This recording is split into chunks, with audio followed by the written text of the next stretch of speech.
Yep, recording. So this is a DocuSign 101/condensed template training. It's an hour and a half. So, Jesse, I figured that we can use that form to create the envelope and go pretty quickly through that, and then show them how to create a template, a draft envelope. Okay, sure, sounds good. All right, so I believe, just so everyone is aware, I was looking at this form that Carrie mentioned, and this looks like a good form to use for demonstration purposes today. Is there anyone opposed to me using this form at all? No. Okay. All right, cool. So let me go ahead, and I already saved this to my desktop, so I'll close that there. All right. So first and foremost, let's just kind of go through a DocuSign 101 basic training / demo. So what I want to really convey just for the first part of this call is just the overall concept of how to send out a document or multiple documents for signature, what that process looks like for sending it. Also, we'll put on our hats of like a signer, so you'll see what it looks like once you've sent it out, how a signer is going to interact with DocuSign and sign the document, and how you as a sender can track the progress along the way. Okay. The other thing that I just wanted to say, this is very interactive. So if you have any questions about anything that we're covering, please don't hesitate to speak up because we want it to make sense for you. Absolutely. All right, so to send out a document for signature, actually, well, first of all, let me just walk you through some navigational things here in our web UI. So I know you guys are going to be exploring APIs, so this may or may not pertain to you for an extended length of time, but if you at least want to get in here after today's session just to begin playing around, really the APIs are designed for sending documents out for signature and creating the rules around exactly what we're going to be going through today in sending out an envelope for signature. But the signing experience, regardless of if you're sending from our web UI or through the API, the signing experience for a recipient is essentially the same. The email notifications that are going out to your recipients, letting them know that it's their turn to sign when it's their turn. And then when the document's complete, what's happening with the document. So there's some familiar concepts that are going to span across both our web UI and the APIs. So just kind of take that part as we kind of go through this.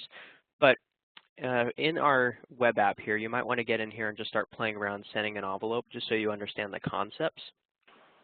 So when you first log in, you have some shortcuts here on the left. These are just going to give you these are shortcuts. So if you wanted to quickly look at documents that you've sent out, maybe you're waiting on a document that has been sent to you for signature, that's an action required. Or if we're waiting for others, you're going to see some numbers like this one right here. This indicates I have 3 completed documents. So these are just shortcuts to transactions that you've sent out. So the piece of terminology that I like to go over at first here is the concept of an envelope. So analogous to a real-life envelope, that's going to be your container that contains your document or multiple documents. And just like a real-life envelope, you have a recipient that you're addressing those documents to, and when they take those documents out, there's specific portions on those forms that they're signing, right? So it's the same concept in DocuSign, and that's the term we use is an envelope that you're sending out for signature. So the first step is I'll click on this little yellow New button and send an envelope. And we'll go through the process of creating an envelope now. And again, all these steps are essentially the same in the API. The only difference is that API would be just utilizing code on the back end to be doing this for you. All right, so we have this broken up into some pretty intuitive steps. So the first step is to add the documents to the envelope. So I can upload from my desktop. I can apply a template. We'll get to that later on in the call. Or I can upload documents from the cloud, such as Box, Dropbox, Google Drive, or OneDrive. We have some pretty basic connectors if you wanted to upload from the cloud. But I'm going to go ahead and just upload from my desktop since that's where I saved this late registration application here. All right. So I've added my document, and you can see here how this box appeared to the right again. So I can keep uploading as many documents as I want to a single envelope. I'm not limited by number of pages or how many documents. I can just keep adding as many documents as I'd like. So you can see here this one's a 1-pager, this one's 2 pages, and this one's 5 pages. And if I've accidentally added one too many documents to my envelope, like for instance, I only want to work with this late registration form, I'm going to go ahead and just delete any documents that I don't need. And actually, before I delete this last one, another cool thing you can do with multiple documents in here is they are going to appear in the order that you arrange them. So I can drag and drop these documents in a different order if I want them appearing in a different order, or a specific order. I'm going to go ahead and just delete that second one since we're just working with the first one here. All right, so now the next step is to add in our recipients. So there's a couple ways to do this. The concepts to convey are parallel signing and also sequential signing. So parallel signing means that you're sending out this envelope to multiple recipients.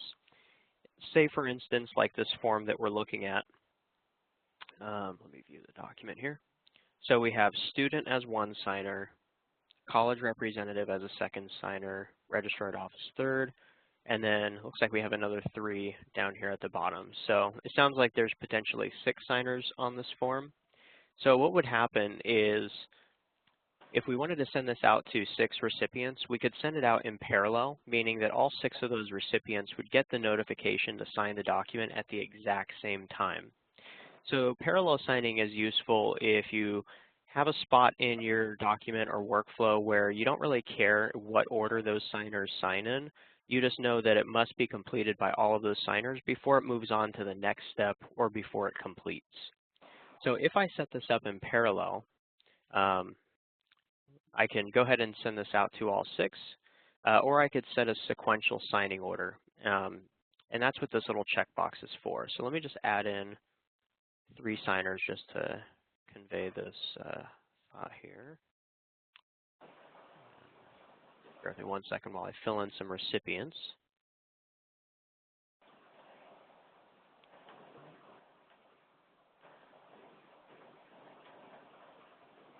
Cool.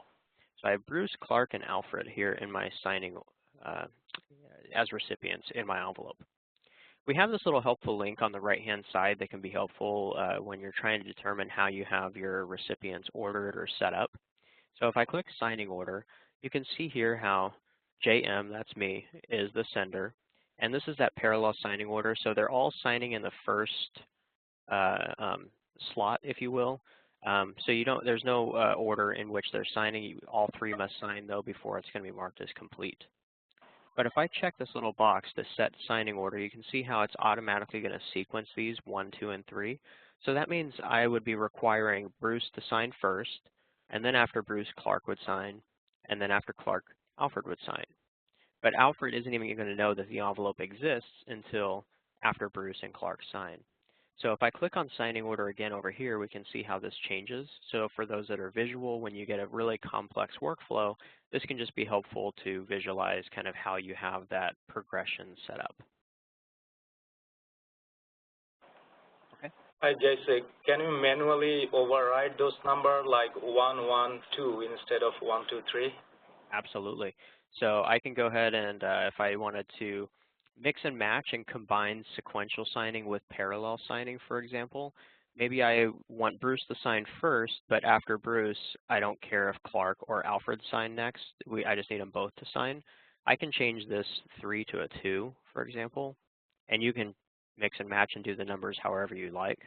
But now if I click signing order, we can see here how it's a mixed bag, if you will, of the sequential and parallel signing. Thank you. Yeah, good question. All right. Go ahead. We also have these little tiles you can grab, and you can reorder your recipients this way if you want. I do have one question. Do Yeah, sure. all signers have to be in the system? Or No. can you randomly, like, manually put a name in and an email? So let me repeat the question for anyone that was unable to hear it. Can you add in signers that are not preloaded into the system? Yes. And are you able to just send out to anyone that you'd like? Right. Answer is yes. You can send out to anyone you like, and they do not have to be loaded in the system. And that's a good point. Signers do not have to have a DocuSign account whatsoever. There are different roles or actions that you can assign to recipients, like if you want them to have some advanced functionality, such as like maybe making an edit on a document. That's not typically something that a signer would do. So a signer can be anyone that you simply want to fill out information on the form or apply their signature.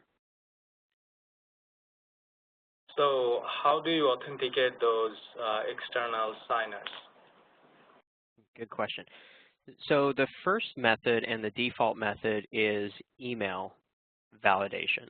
So all that means is when I'm putting in, say, take for example this first signer, Clark. I'm assuming you're probably speaking with the person, letting them know that they possibly have a document on the way to check their email. And if not, that's fine too. But I'm sending this email notification to an email address.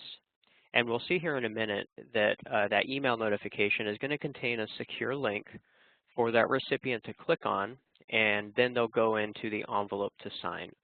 So if they don't have access to that email account, they're not going to get that email notification.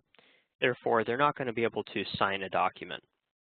So that's just the very basic level, is just authenticating into your own email account by logging into your own email to get that notification. We do have other authentication methods though. So let me just show you, for example. If I click on this little More dropdown, I can click on Add Access Authentication. And this would be if you wanted to require the recipient to authenticate above and beyond just that very basic email, which is pretty common because how many times have you heard of an email account getting hacked?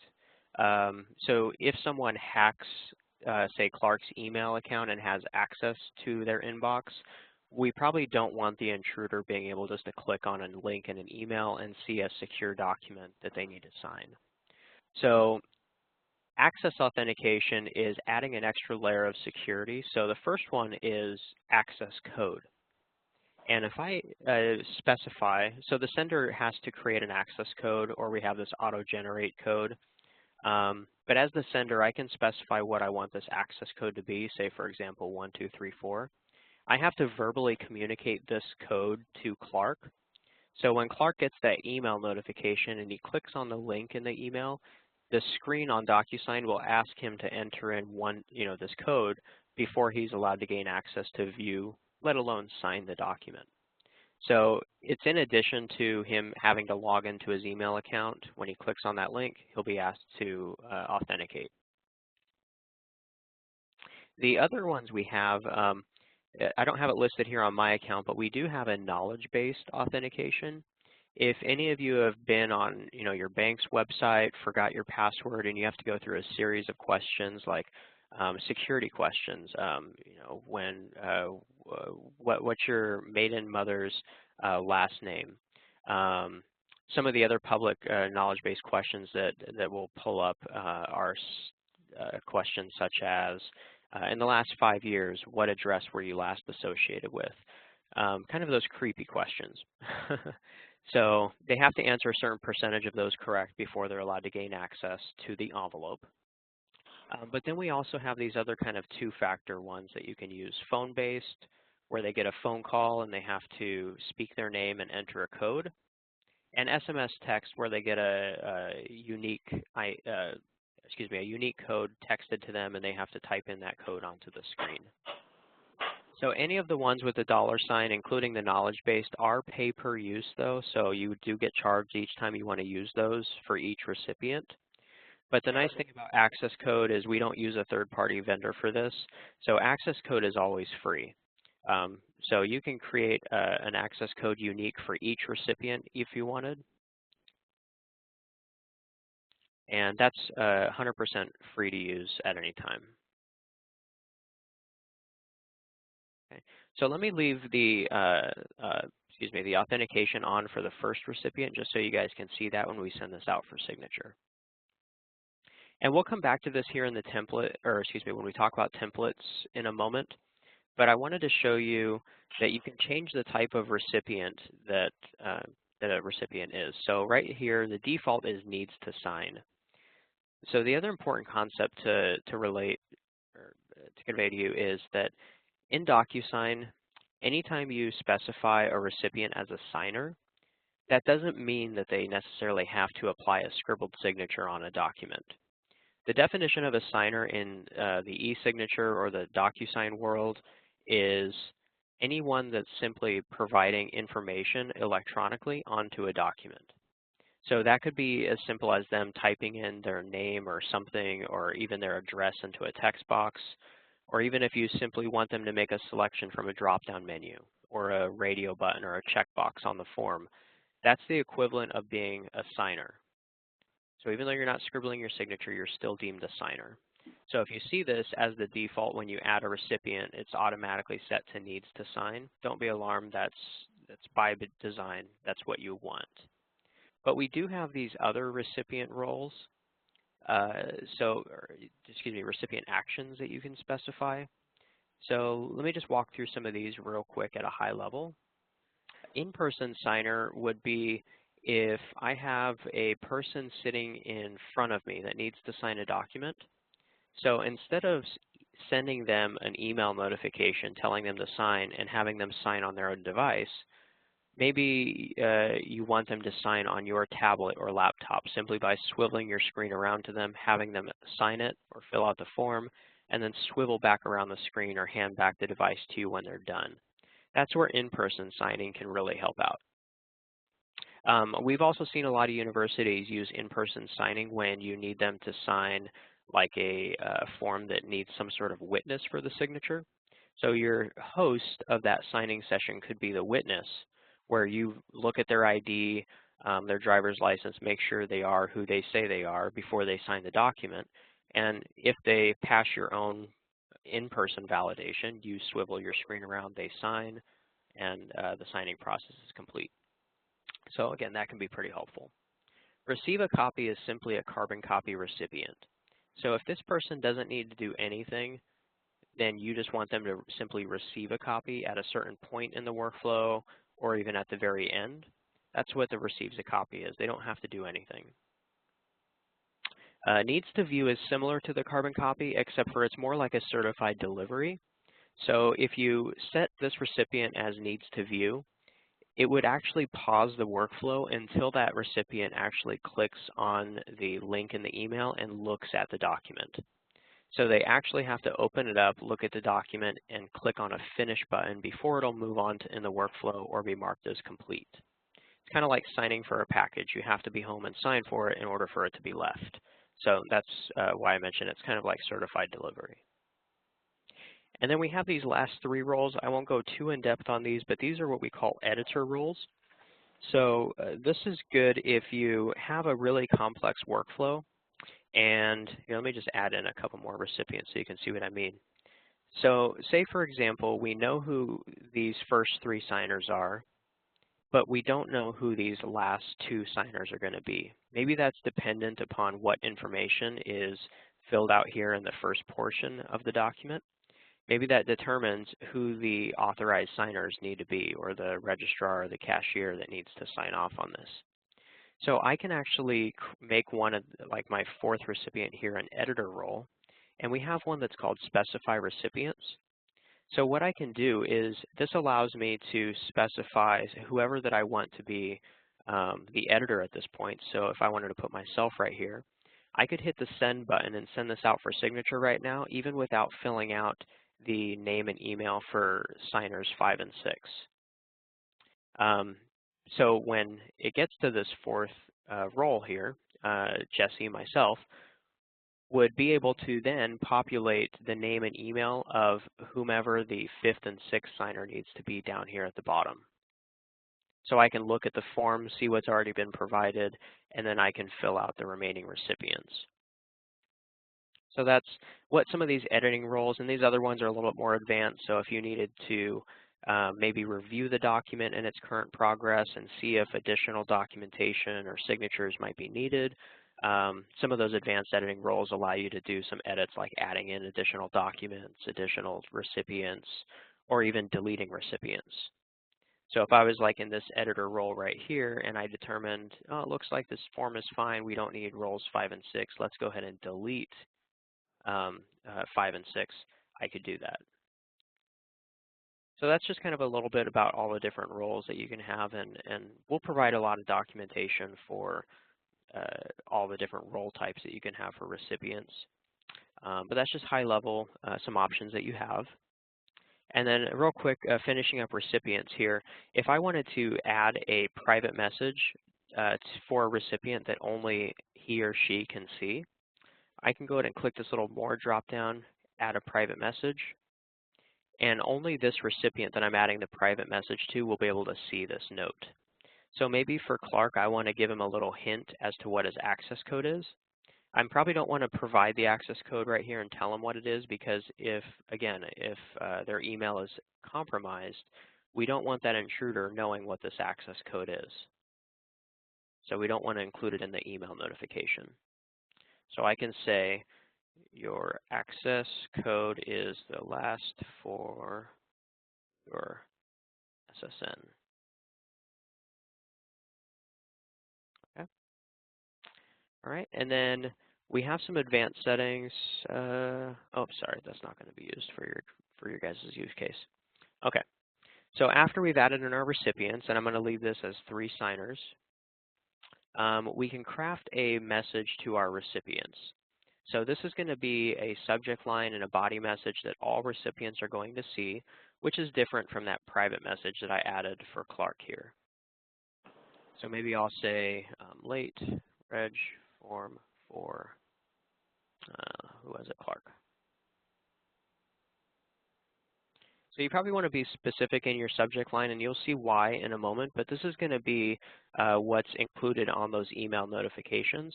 So if you're tracking the progress of an envelope simply by wanting to view those email updates that you get, you probably want to have something unique. You wouldn't want to name all of your envelopes the exact same thing, because otherwise it's probably going to get confusing with those email notifications as to which envelopes are completed and which ones are not.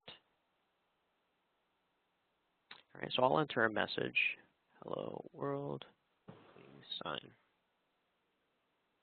All right. So then we have some advanced options that you can also configure for your envelope.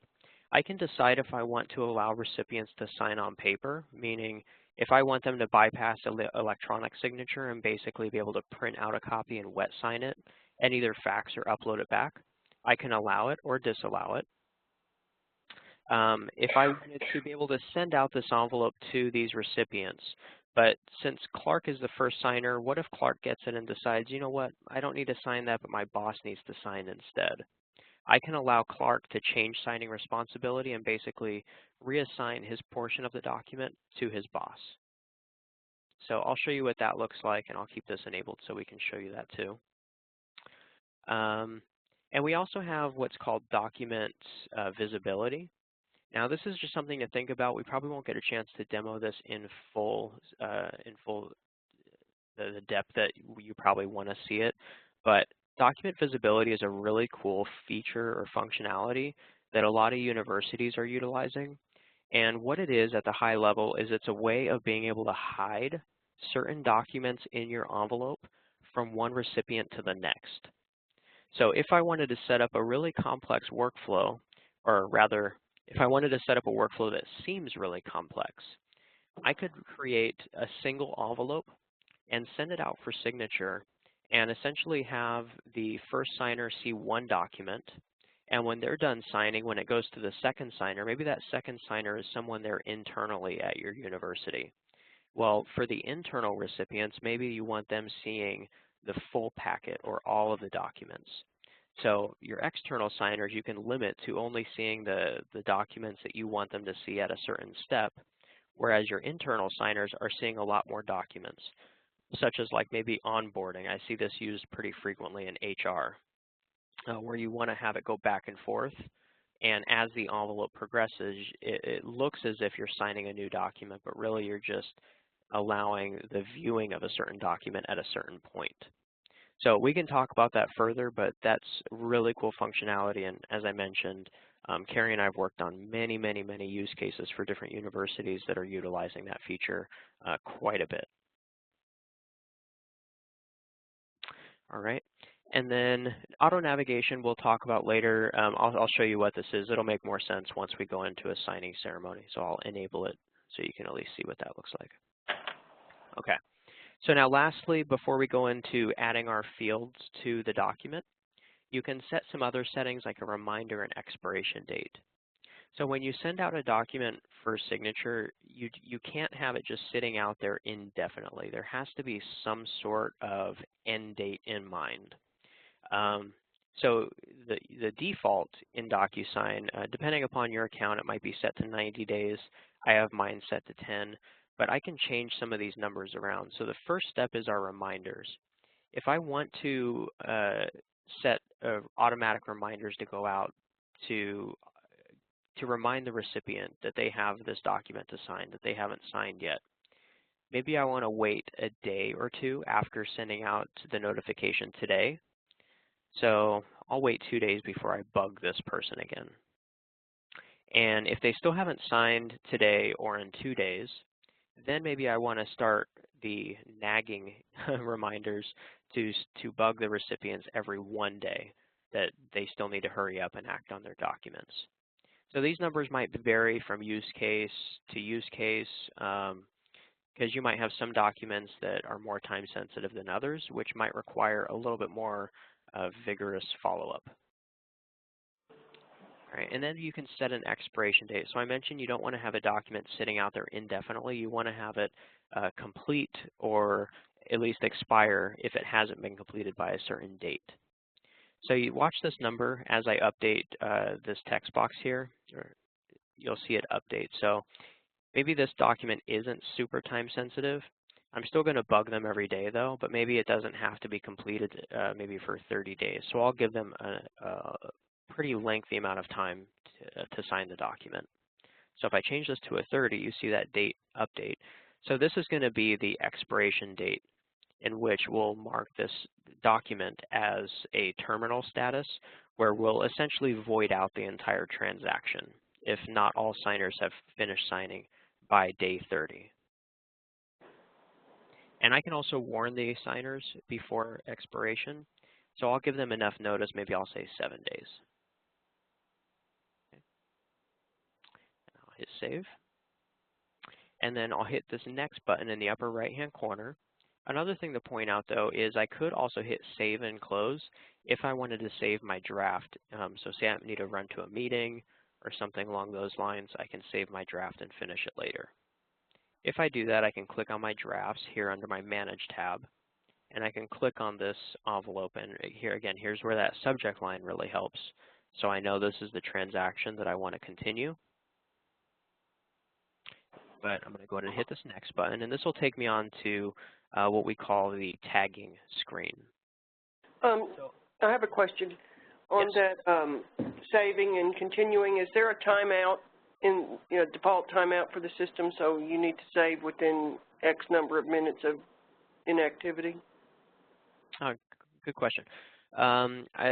Each account is different. Yours might have a different timeout, but typically they're set to about 20 minutes as a default setting for the account. But your DocuSign administrator, if that's not yourself, you would be changing that setting to what you deem appropriate on your account. But that is a setting that you can change in for your account specifically. Thank you.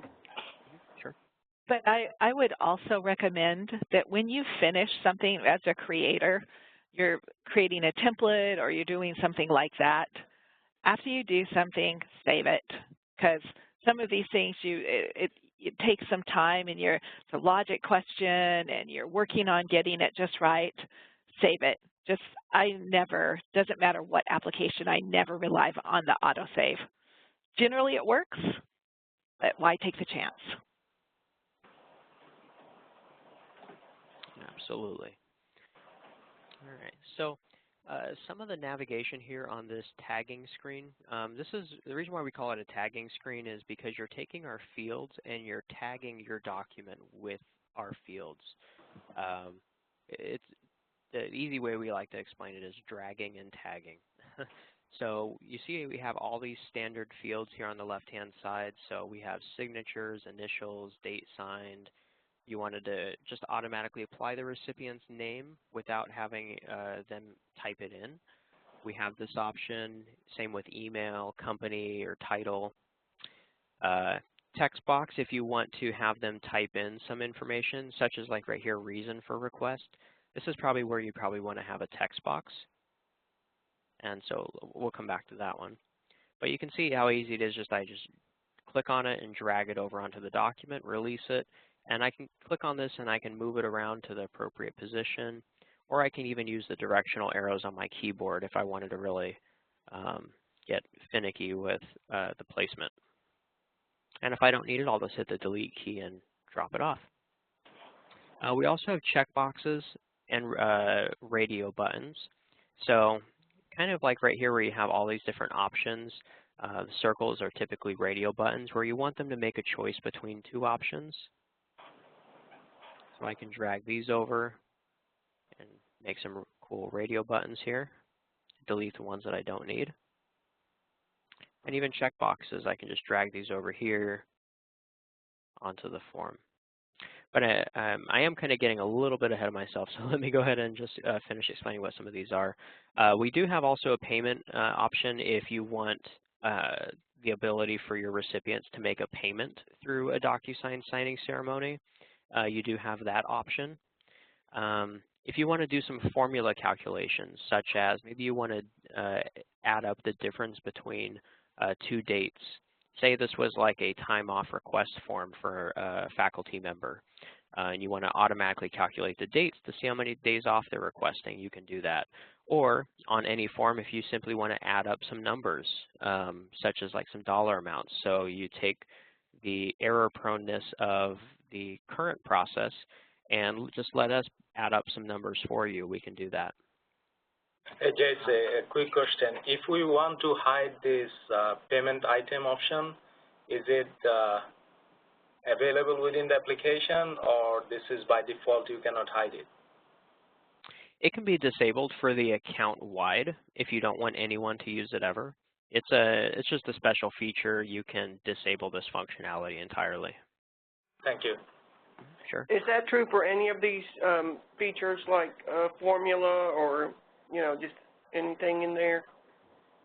It's not available for all of the fields. There's a few that you're limited to being able to disable, like the payment you can disable, formula field you can disable, and even the attachment field you can disable.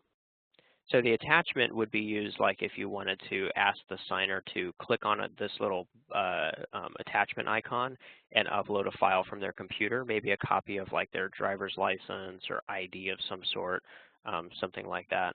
So those are the three fields that you can disable from the account level.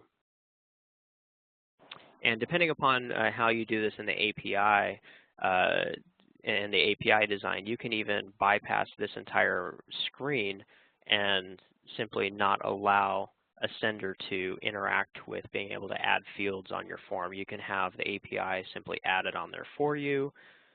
We'll talk about templates. You can have templates do that for you.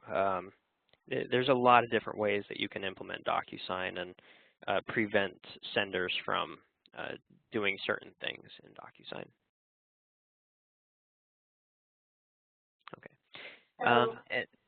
Sorry, go ahead. Let's say on one of the checkbox, we want, if they check that box, we want another question. So the conditional logic. Yep. How do you use that? How do you use conditional logic? That's because I tried it on a form that didn't really give me very many options. Oh, okay. Yeah, let me go ahead and I'll set that up here in just a moment. Let me just take a quick note and we'll circle right back with that. So conditional. Yeah, so I promise we'll come right back to that here in just a few minutes. I'll show you how to set up conditional logic for sure. All right, so these last few fields, and then I'll finish up just talking about just navigational options you have here. So you can also use what's called a note field if you wanted to add like a sticky note to a certain portion of the document, but you don't want the text that we type here, so maybe you want to add in some special instructions. Go here. So if I wanted to have this special note, kind of maybe just add some other context or instructions, but I don't want to burn this text in on the document when it's completed. The nice thing about this note field is it does act literally like a temporary sticky note. So once this recipient is done signing their portion, this note will go away. It doesn't stay on the final document. So I'll leave this up here just so we can kind of see what that looks like. We also have approve and decline fields. So if you don't need anyone to sign the document or apply any type of information or text onto the form, but literally maybe they're the final approver, you can have this approve field or decline field, and regardless of which one is clicked on, it doesn't burn anything on the document either. Declining would be the equivalent, if they click on it, of literally voiding out the entire transaction for all the signers, and you'd have to start over with a new envelope.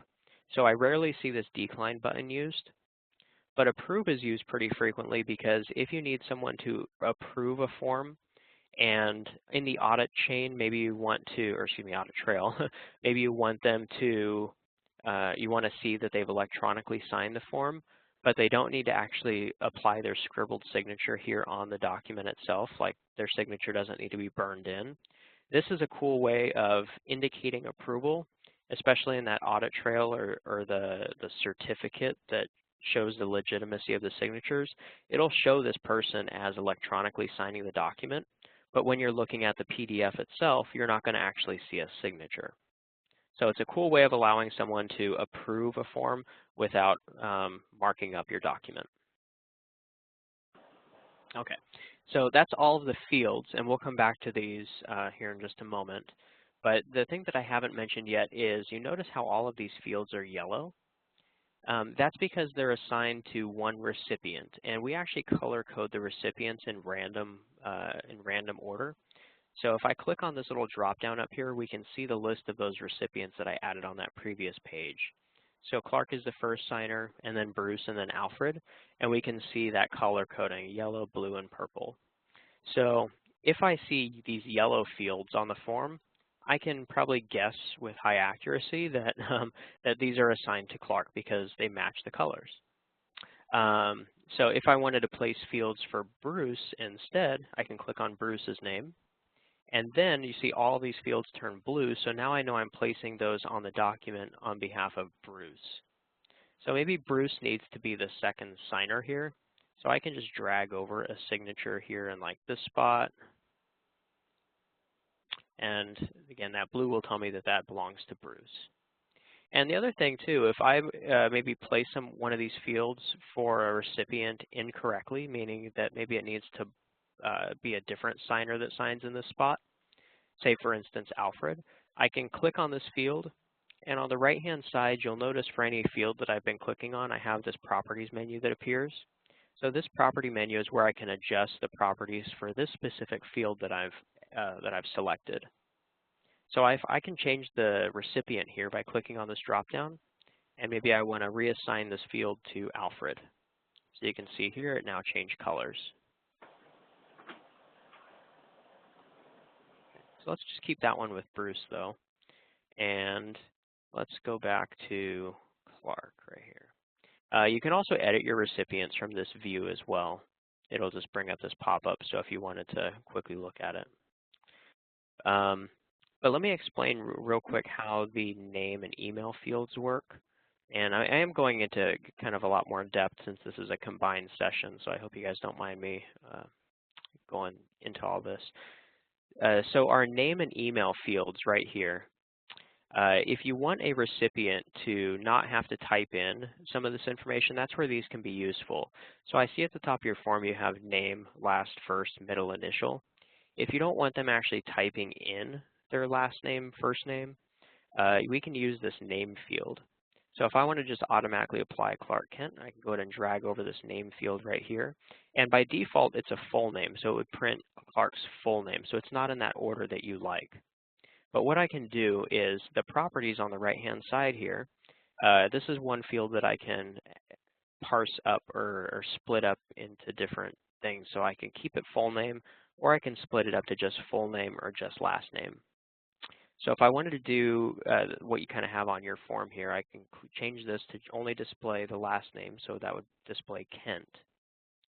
I can drag over another name field, change this to first name,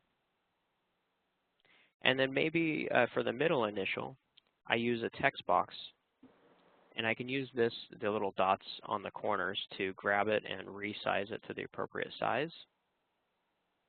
And maybe that's where I want to leave that a free type box, just in case we want to require Clark to enter in their middle initials. So the other cool thing too is with most of our fields, they're going to be required by default. We have some that are optional by default. A text box by default though is required, so they won't be able to finish signing until they fill in something into this text box. But for middle initials, maybe that's something where not everyone has a middle initial, so we want to make this optional. I can simply uncheck required field, and you can see it just makes it white, so that just visually tells you that it's an optional field now. Okay, so let's come back to this view here in just a moment. I'm going to just add a couple more fields for my other signers and send this out for signature, just so you can kind of see the full scope again of what the signing process is, and then we can talk about templates. So I've already added in a couple fields for Clark up here. Let me just add in a couple more here. We need the student signature, and then we also need the date signed. All right, let's go back to Bruce here. Let's throw Bruce's Hey, name. someone just called in. Who is that? It's Colette. Hey, Colette, how are you? I'm fine. All right, almost done here.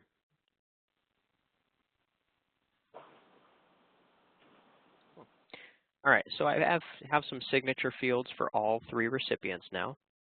So I'll go ahead and hit the send button once I'm happy with the way my form looks. All right, and I can use this Manage tab at the top now to track the progress of that envelope that I just sent. So if I click on my Sent Items folder, I can see here that this envelope is waiting for others.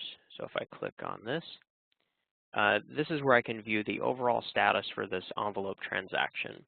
So I can see we're currently waiting on Clark to sign, and the future signers haven't been notified yet, but because we're still waiting on Clark to finish because of this very sequential ordered progression. Okay. So if Clark says he didn't get his email notification, you can click on Resend, and that would re-trigger that email notification to the signer. Okay. So let me go to my email. Let's just check it, and here we go. So it'll always say sender name via DocuSign. And then again, that subject line, why that's important, because that's going to appear as your actual email subject line. Okay. And then your logo would go up here in the email, and you can change these colors. I've already customized my branding to be my own colors that I want to put in. So this can be your university colors. And remember that private message we added for the recipient, that's going to go here in a little private message box. But then that entire message, the body message to all recipients, is going to appear right below it, kind of in a general area for everyone to see. But this is that link that you click on to begin signing, so I'll go ahead and click on that. And let's view and sign the document as Clark. And remember that access code I put on here? So this is preventing me from viewing or signing the document until I enter in a correct access code. So you'll have 3 attempts, and after which the sender would have to reset it if they failed. It's a really easy process though. But let me go ahead and put in the real access code, validate, and now I can view and sign. So this is the message. It also goes up here with your little picture avatar. Your company logo would go in the upper right-hand corner. This whole bar and all the colors would be branded for your colors as well. We also have this legal disclosure that your recipient can consent to agree to do business with you electronically. So your legal team would probably want to review this and customize this, and we can provide you with instructions for that. But once I view that record, the legal disclosure, I can click on the checkbox saying, yes, I do agree, and I can click continue. And now I can begin signing. We do have a little auto navigation tab that'll start at the top of each page or navigate from field to field. So if I click start, it'll navigate me the way I have it set up to navigate to my required fields. But you can have this go to optional fields as well.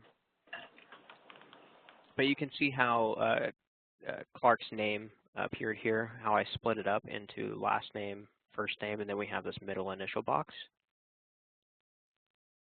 Okay. And then if I wanted to go ahead and sign the document, I just click on my signature field here. And the way this adoption screen works for a signer is if they've never signed a document through DocuSign before, they're going to go through this adoption process to adopt their signature. And there's a few different options. So the most apparent is you can choose from one of our signature styles that are kind of out of the box. I can click Change Style and select a signature that maybe best appropriately matches my real world signature. Whichever one that they want to pick, they can pick. Or I can draw my signature, which using a mouse, it's a bit tougher to draw your signature. So with mobile device users, we typically see them drawing their signature more, whereas desktop users using a mouse, it's easier to kind of pick a style. We also have an upload option, so if they have a JPEG or something sitting on their desktop of a signature that they want to apply, they can do that as well. And any of these options can be disabled or modified. So I go ahead and adopt and sign. And over that private note that is up here, we'll watch that go away once it gets to the next recipient. So I hit finish. And if I have a DocuSign account, I can log in and store a copy there in my account. Or I can download a copy as a PDF from this little pop-up, or even print a copy if I want. And these options can all be modified as well if you want to remove any of those options. And when you're done signing, you're taken to a DocuSign landing page that says, hey, thanks for signing. Do you want to sign up? This is our default landing page. You can actually direct your signers to your own home page or landing page of your choice when they're done signing. But is that global or is that by form? You can create what's called branding profiles. And in each branding profile, you can have different landing pages. So you can choose when you're creating an envelope or a template which brand profile you want to use. So the answer is it can be both. It depends on how you want it to behave. Very good. Okay. So I finished signing now as Clark, the first signer. So I check my email now as the second signer. So now this email came to Bruce. So let's sign the document as Bruce now.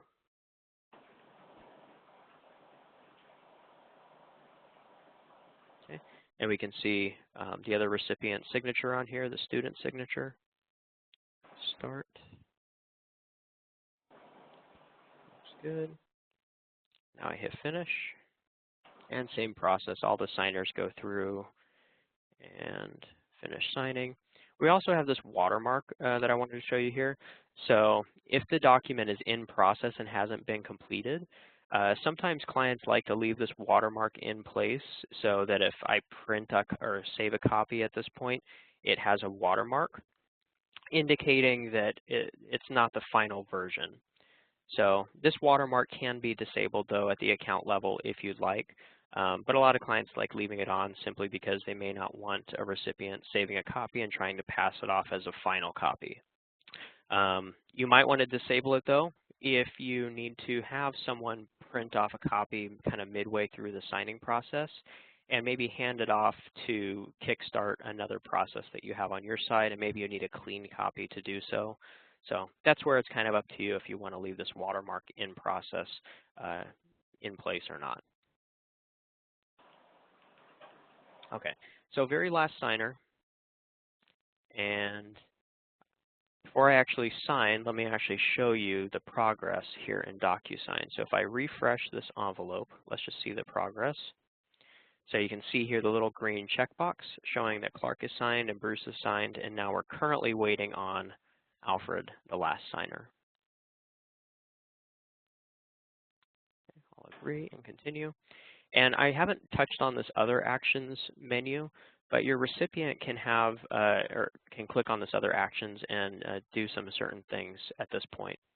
So if I get this as a recipient and I want to fill out the form, but maybe it's a really lengthy document and I need to run to a meeting or something like that, I can finish later. That'll save my current progress so I can come back and just finish signing the document later.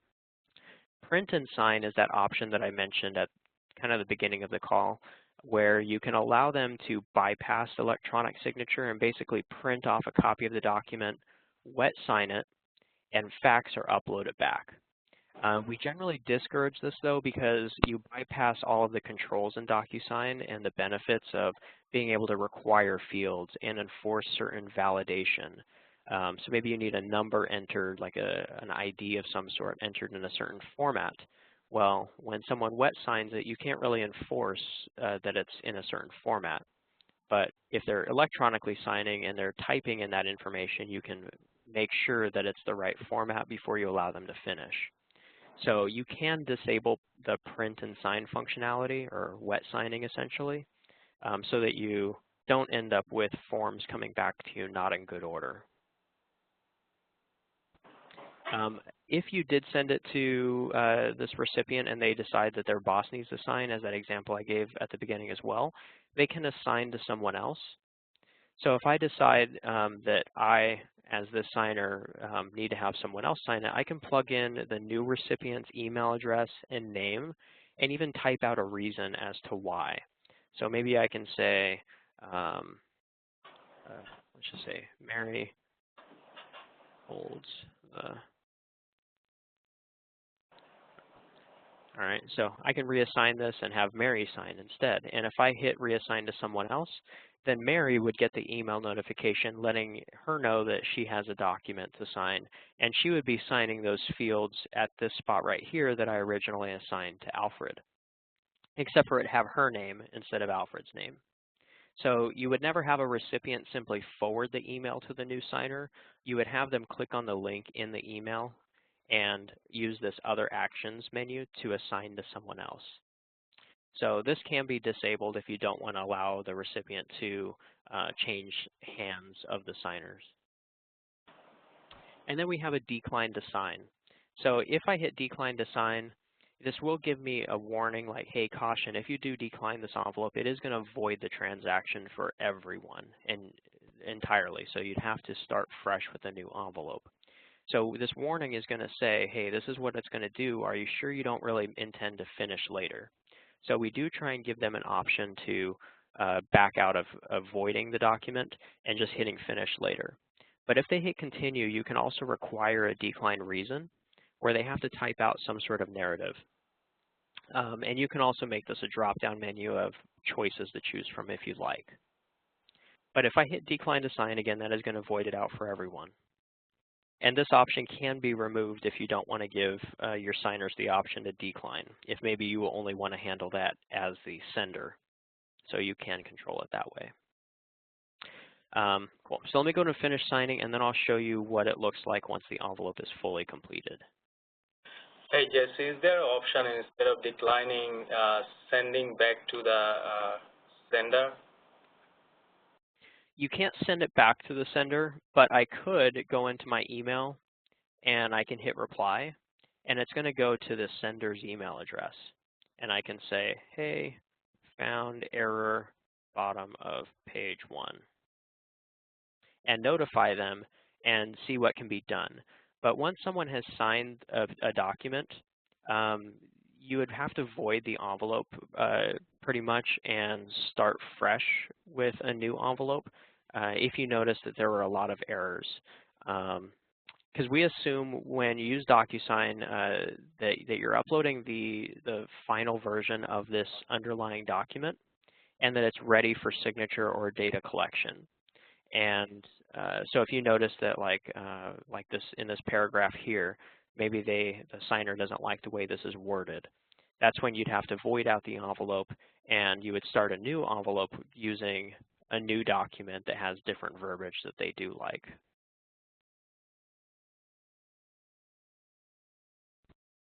Okay. So once someone marks the document up, it is kind of there in place. You can't send it back and start the process again. I mean, there's different things we can talk about in terms of corrections, but once someone has signed the document, it's pretty limited in terms of what you can correct.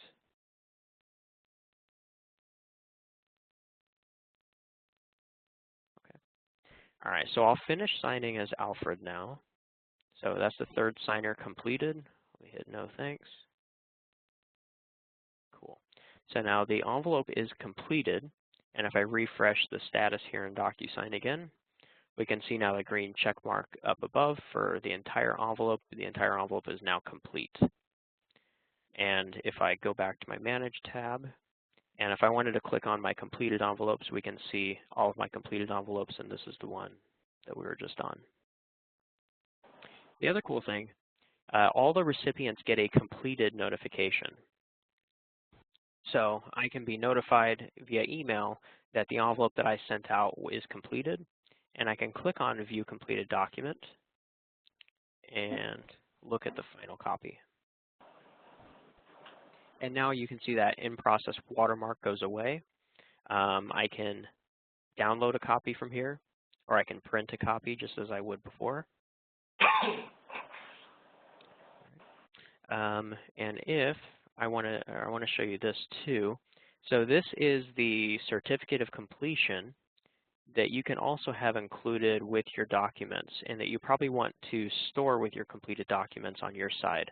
So that way, if anyone ever questions the legitimacy or authenticity of a signature on the document, you can show this as the proof. So this would be what you would take to court to prove the legitimacy of the electronic signatures.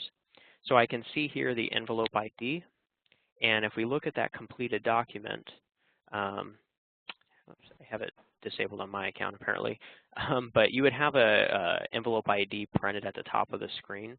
I have it disabled on mine, so that's why we don't see it. But it correlates to this envelope ID so you can see that it's an actual match. And so that's just for purposes of identifying that this is the proof for the document that you're looking at. So this will show how many pages were included, how many signatures we requested, who the originator/sender was, and the sender's email and IP address, time zone, etc. And then here's all of our different signer events. So we can see all three of the different signers, their signatures that they adopted, their IP addresses, when they received the envelope, when they viewed it, versus when they actually signed it. And you can see here for the first signer that access code authentication. So if someone says, hey, I didn't sign that document, you can mention that, well, hey, I spoke with you on the phone. Only you knew the access code. That wasn't shared via email. So in order to sign the document, you had to enter that access code successfully. And here's where it shows that access code was used to gain access into that document. Okay. So lots of different things that'll show the legitimacy.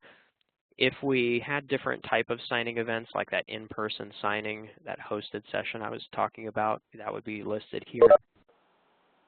Any of those editor roles, those actions would be shown here as well. And then that legal disclosure that your legal team should probably take a look at, that rides along in that certificate of completion as well. So all the terms and conditions that they agreed to doing business with you electronically are all included.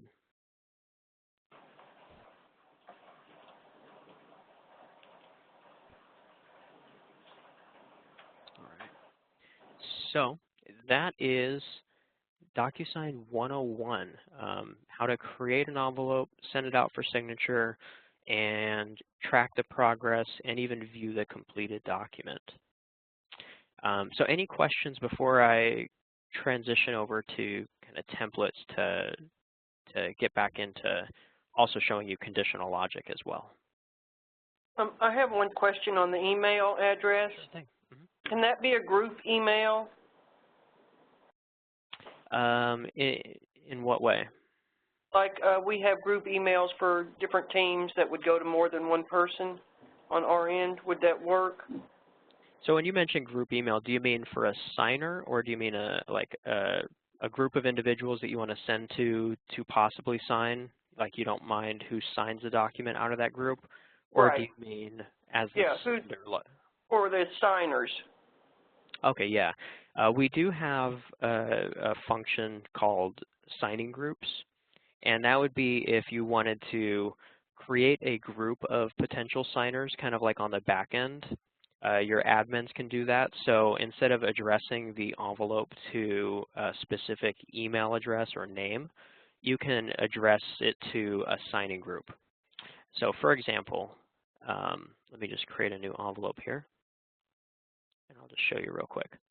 So like right here, instead of putting in a name or email, I can go ahead and click on my little address book icon here, and I have a signing group already created where I have two potential signers, Amanda and Bob, sitting in that signing group.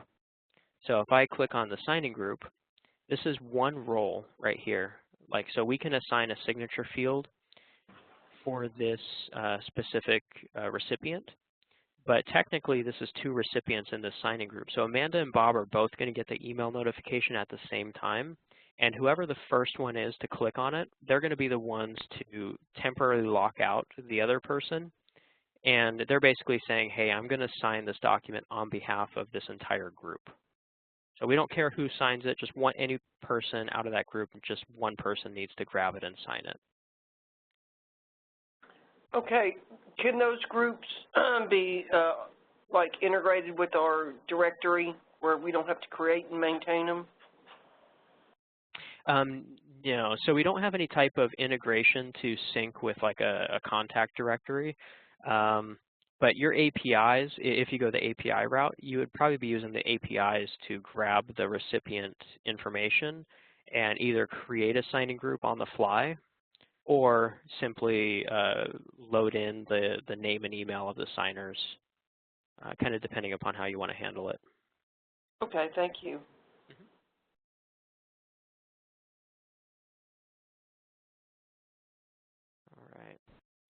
All right, so let's talk about templates. So we talked about the concept of an envelope pretty extensively. Now to carry that over into a template is very similar in the sense that a template is simply a kind of a draft version of an envelope, a reusable process, if you will. So we're going to be creating all of the settings that we just went through before, adding in a document, recipients, the fields, except for we're going to avoid putting in like actual names and emails. Because the whole purpose of the template is to create an envelope kind of on the fly, apply a template so that you don't have to add in your documents and your recipients manually every single time you want to send out that document for signature. So let's just go ahead and run through it because it's easier to kind of see how it works than to really talk through it.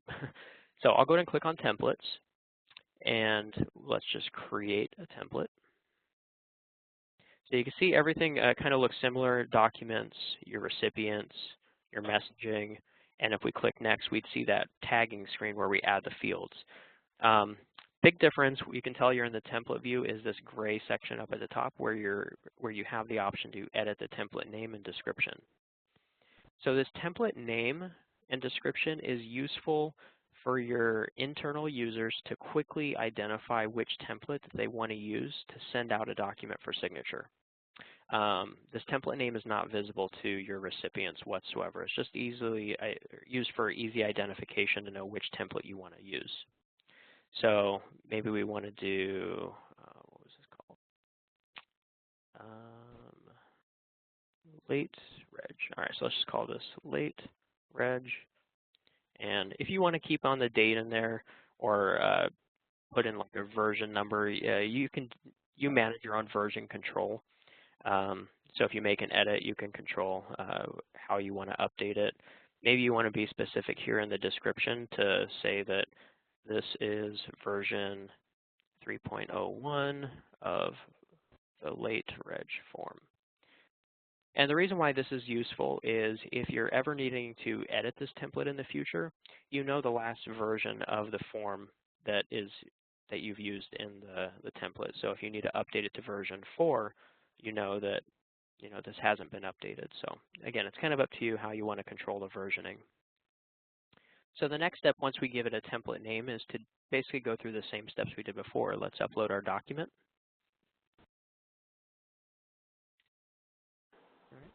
And then we can set the signing order just like we did before. Now the only difference here with the recipients is we're going to be adding in our recipients by role. So just to illustrate that, let's take a look at the form here. So we have student, college rep, and registrar. Let's just use those 3 signers for right now. Student, college rep, and registrar.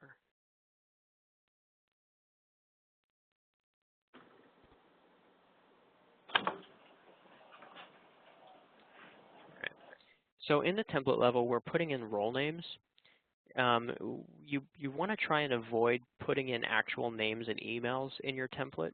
The reason being is because if someone decides to use this template in the future, again, this template is applying all of these settings onto an envelope whenever you apply a template. So if we actually hard code a name and email right here, we're doing just that. We're hard coding that name and email. So it's automatically going to apply that name and email every time someone uses this template.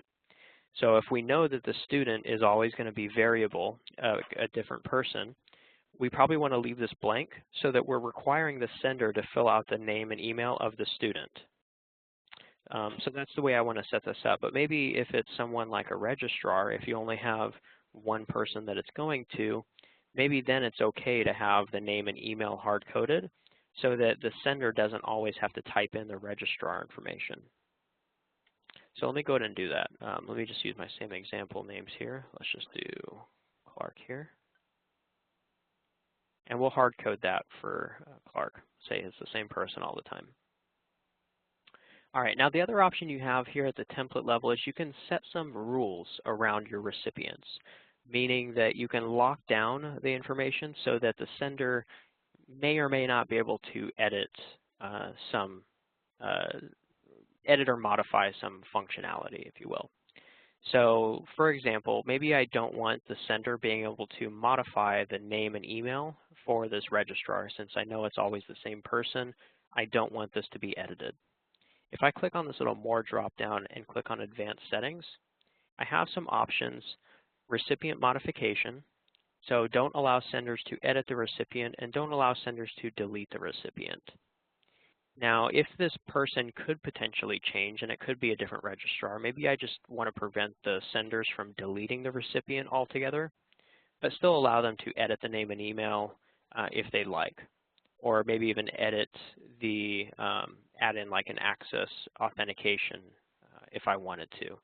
I could still allow that, or I can change it or set this to don't allow senders to edit, which means that the sender isn't going to be able to delete or edit any of the settings for this recipient. Now, if I wanted to leave the name and email blank, I want to add access authentication. So I want to require the sender to generate an access code that's unique for the student. I can click on this checkbox, require an access code, and I can even click on Advanced Settings to prevent them from editing or deleting the recipient. Now what this is going to do, even though I've chosen do not edit the recipient, they're not going to be able to change this access authentication, but they're still going to be required to create an access code, and they can still modify this. So they're creating a code. And because we've left the name and email blank, they're still going to be required and allowed to enter in the name and email of the student. But they're not going to be able to, say, change the recipient type or any of the other settings. So let's demonstrate that with the template. Okay, so again, lots of cool levers that you can pull to control the behavior and lock some things in place. So then you can also craft a message that you probably want to have like as a placeholder. So depending upon how you want to do this, you can, I've seen some clients that just have some pre-typed up kind of canned email messages that that senders have sitting on their desktop where they can just copy and paste some general messaging here. Other clients like to allow the senders to craft their own subject line and body messages, while other times some clients like to have a subject line that's firmly locked in place and a body message that the sender can't modify. So if I click on these advanced options, you have some of these options down at the very bottom. So template modification, we didn't see this setting before, but I can set a global rule to not allow the senders to edit the subject, email, or any private messages. I can also set a global rule if I didn't want to control the recipients individually. I can lock down all of the recipients so that the senders can't add, edit, or remove any recipients. And going back to your question earlier about the branding, like the different logos and colors, can that be used on like a transactional basis? This is, you can see here, I have a lot of different brand profiles created, and each brand profile has a different logo and different color scheme.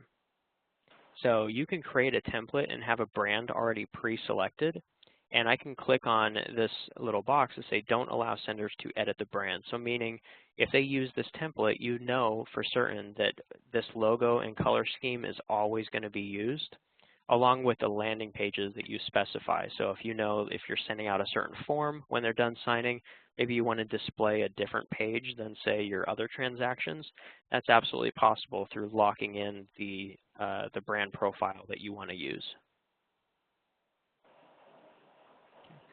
The other cool thing we didn't see before is you can set a password.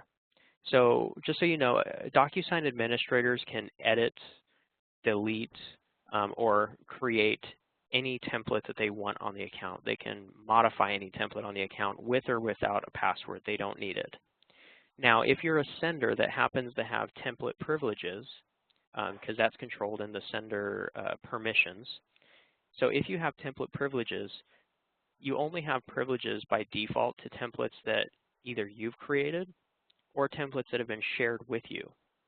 And if you're not the creator of a template and just another sender has created a template and they're sharing it with you, you can only edit that template if you have that password, assuming that they created a password on that template. So in order for you to edit it, you have to know that password so they can share it with you. And then if you have it, you can type it in and you can then modify this template. So we do have some password controls for you to lock down your work so that someone doesn't hop in and change something that you've worked hard on. Okay. So let me change or save this as is. Whoops, and one setting I want to uncheck is these two for right now. All right, so now if I go onto this screen, another thing that I've kind of been closing you haven't seen yet is we do have this option to automatically convert PDF fields to DocuSign fields. This isn't specific to templates necessarily.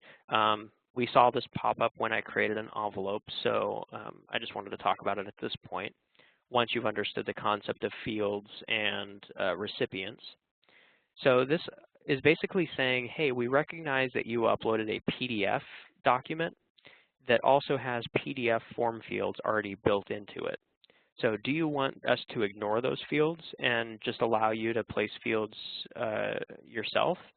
Or do you want to save time and have DocuSign automatically convert those fields to DocuSign fields, and then you can adjust the properties from there? So a huge time saver. Your form already has this set up, so let's use them. So if I click on Assign the Fields, we have to choose at least one recipient. Even though all the fields may not be assigned to the student, at least initially they will be, but let's reassign them. So I want to say, yes, I want to keep those form fields. Let's convert those to DocuSign fields and assign them to the student. I hit Confirm. It's thinking, and there you go. So we can see all of these fields. They're all set as optional. So depending upon how you built your PDF and the form fields, it's going to inherit some of those settings. But you can see here we were able to even differentiate between radio buttons versus even checkboxes. Okay. So what we want to do now is for any of these fields, just like before, if in that example I gave where we placed a field for the wrong recipient, I can click on any of these fields, and on the right-hand side I can update the properties. So if I wanted to do that type of field where it's not just one long text field allowing them to type in their last, first, middle, initial, maybe I want to delete that and do the name field route like I did before. I can also set it to required because they're optional. Or even if we get down here for the college representative, I know that that college representative isn't the student filling out this section. So I can select all of these fields and I can reassign them to the college rep.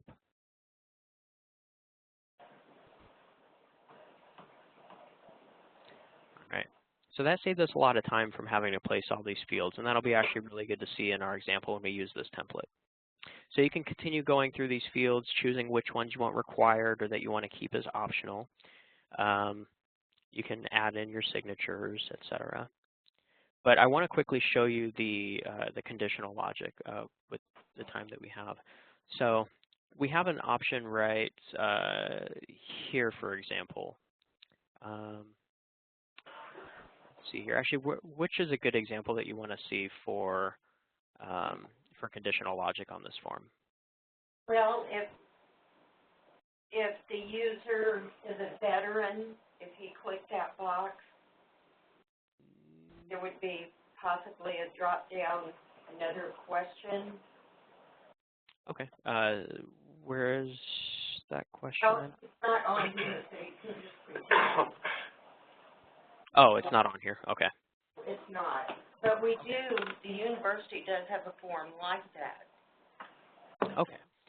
So I can explain it real quick for you, just using like this option as an example, if that's okay.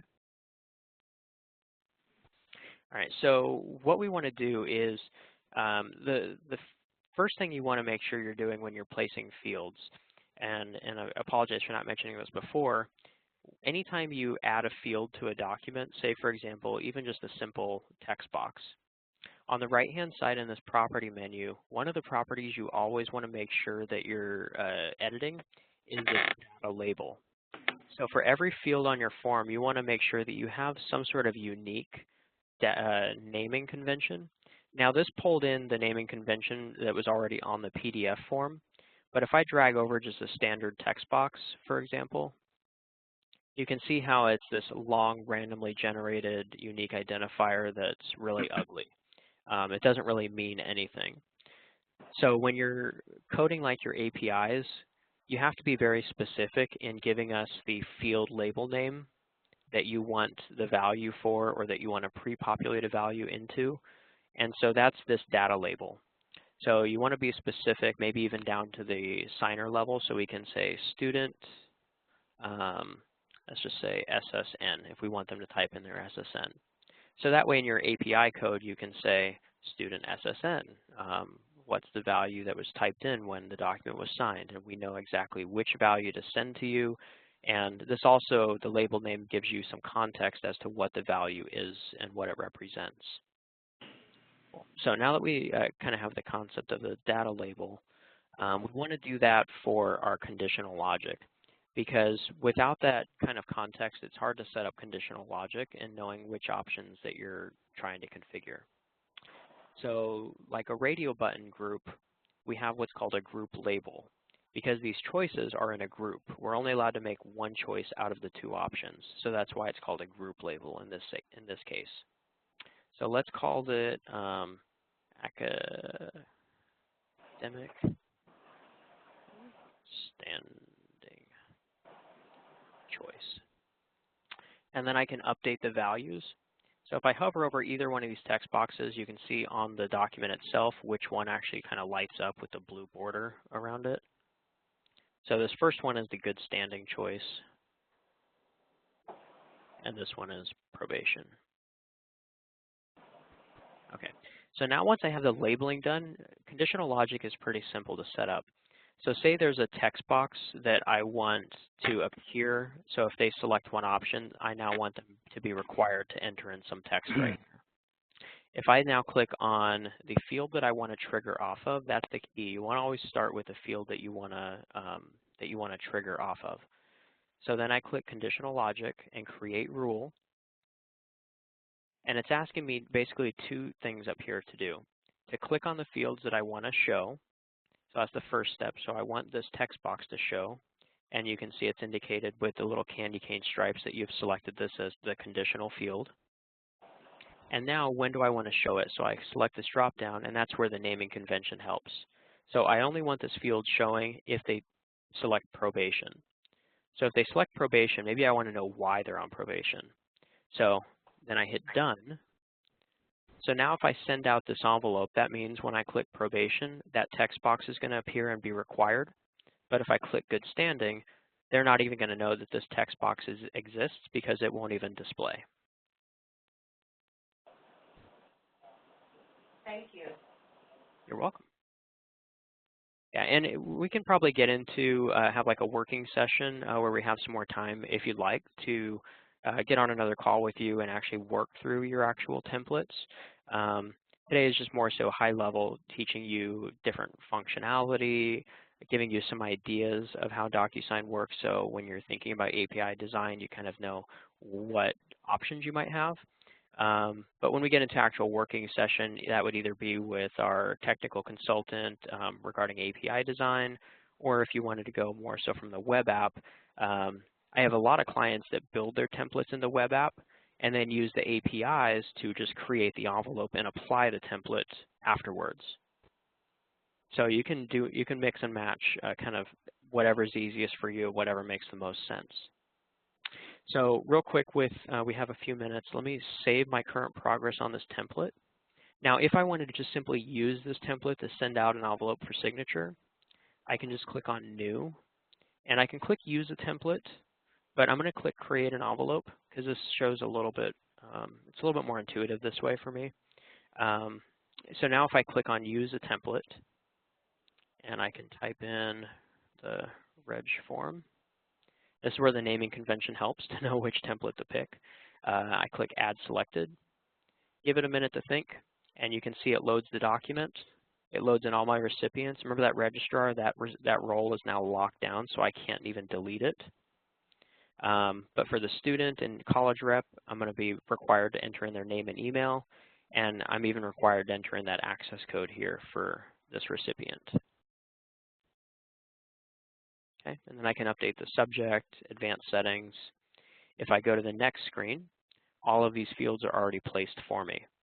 So that's really, again, I just showed this to you in less than 1 minute, the power of the template and how much time it can save you from placing fields, adding your recipients, etc.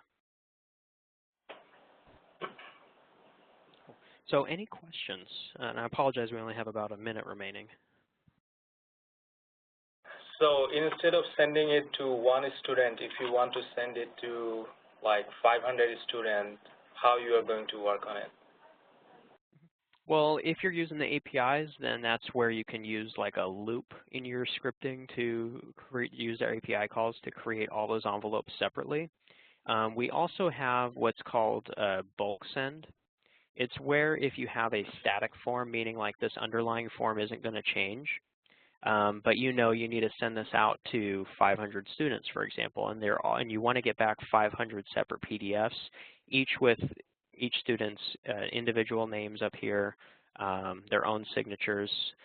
You can do that via the bulk send functionality. Basically, you create an envelope. We have this option right here, import bulk list.